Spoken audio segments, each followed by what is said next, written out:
இதுதான் லிவின்னு எங்களுக்கு தெரியாமே ஒரு வாழ்க்கை வந்து வந்துட்டா நம்மளை தேடி வந்துட்டா நம்பி வந்துட்டா அவ்வளவுதான் கூட சேர்ந்து வாழ்ந்துட்டு. அப்பா வந்து 97 காலமாயிடுறாங்க. ஹார்ட் அட்டாக்ல தான் இறந்தாரு. அம்மாவுக்கு ஹார்ட் ப்ராப்ளம் இருந்தனால நான் ஒன்று சொல்ல போக அது அவங்களுக்கு வந்து பிரச்சனையா இருக்கக்கூடாதுங்கிறனால தான் நாங்கள் மறைக்க வேண்டியதாக இருந்துச்சு கொஞ்ச நாள். ஆனால் அன்பின் வெளிப்பாடு எங்களுக்கு குழந்தை உருவானதுக்கு அப்புறம் அதை வந்து மறைக்க முடியாதுல்ல.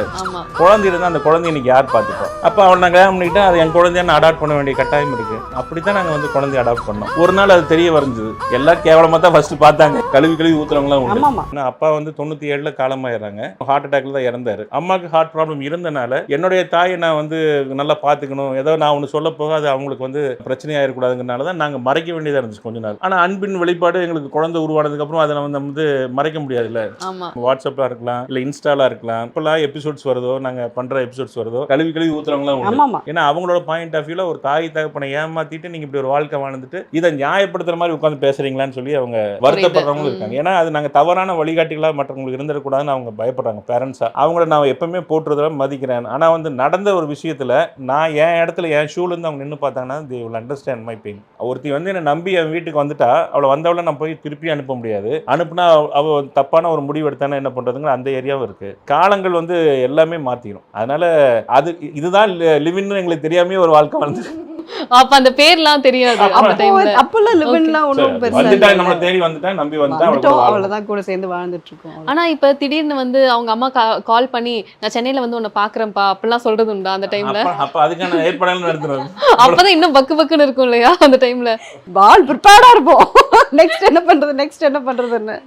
ஐயோ அதெல்லாம் பயங்கரமா டென்ஷனா இருக்குங்க. அது அதான் சொல்றேனே, இப்போ பேசும்போது நம்மளுக்கு வந்து ரொம்ப அசால்ட்டா இருக்கு. ஆனா அப்போ நாங்க இருந்த டென்ஷன் அதெல்லாம் வந்து வேற லெவல் டென்ஷன். அதெல்லாம் எமோஷனல் டென்ஷன். ஏன்னா அவங்க அம்மா ஹார்ட் பேஷண்ட், அவங்களையும் ஹேண்டில் பண்ணி ஆகணும்.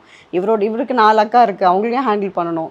ஸோ நிறைய ஒரு பொறுப்புகள் இருந்தது. இவருக்கு தான் ரெஸ்பான்சிபிலிட்டி இவருக்கு தான் ரொம்ப ஜாஸ்தி இருந்தது. ஃபைனலி அம்மா கிட்ட சொன்னதுக்கு அப்புறம் லேட்டர் ஆன் உங்க பையன் கிட்டே அதை கன்ஃபஸ் பண்ண வேண்டிய சிச்சுவேஷன் வந்திருக்கும்ல? இல்ல அது ஒரே ஷாட் தான். எப்படி சீன்ல வந்து ஒரே சீன்ல ஓகே பண்ற மாதிரி தான் அது. கடைசியா வந்து விஜய் டிவி எங்களுக்கு ரொம்ப பெரிய சப்போர்ட்டா இருந்தாங்க.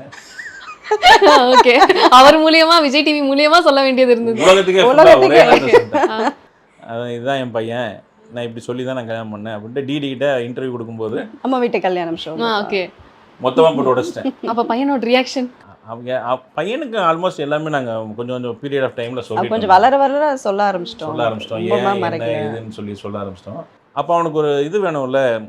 அப்போ நீங்க என்கிட்ட சொல்லிட்டீங்க, இந்த உலகத்துக்கு என்ன எப்போ சொல்லுவீங்க அப்படிங்கிற ஒரு கேள்வி ஒரு குழந்தைக்கு இருக்கும்ல. அதுக்கான விடையாகவும் என் குடும்பத்தில் மொத்த எல்லாத்துக்குமே வச்சு செஞ்சு. அண்ட் அது உங்களுக்கு அது ஒரு மொமெண்டா பார்க்குறப்ப ரொம்ப செரிஷிங்காக தானே இருந்திருக்கும். மகன் முன்னாடி அந்த தாலி கட்டுற ஒரு சம்பவம் இருக்கிறது வந்து ரொம்ப நெகிழ்ச்சியாக தானே இருந்திருக்கும் அந்த டைமில் உங்களுக்கு. ஃபங்க்ஷனில் நைட் இருக்கிறான், காலையில் தாலி கட்டுற நேரத்தில் அவன் கூட இல்லை, அவனை தூங்க வச்சுட்டோம். ஸோ அவன் வந்து அது ஏன்னா அந்த டைமில் அவன் ரொம்ப சின்ன குழந்தை இல்லை. அந்த ஏர்லி மார்னிங் நாங்கள் வந்து ஒரு 5 o'clock போகும்போது அவன் எந்திரிக்க மாட்டான்ல. அங்கே வந்து அவனை ஆளை போட்டு அவங்க தூங்க வச்சாச்சு. இல்ல ரிசப்ஷன்ல ஃபுல்லா கூட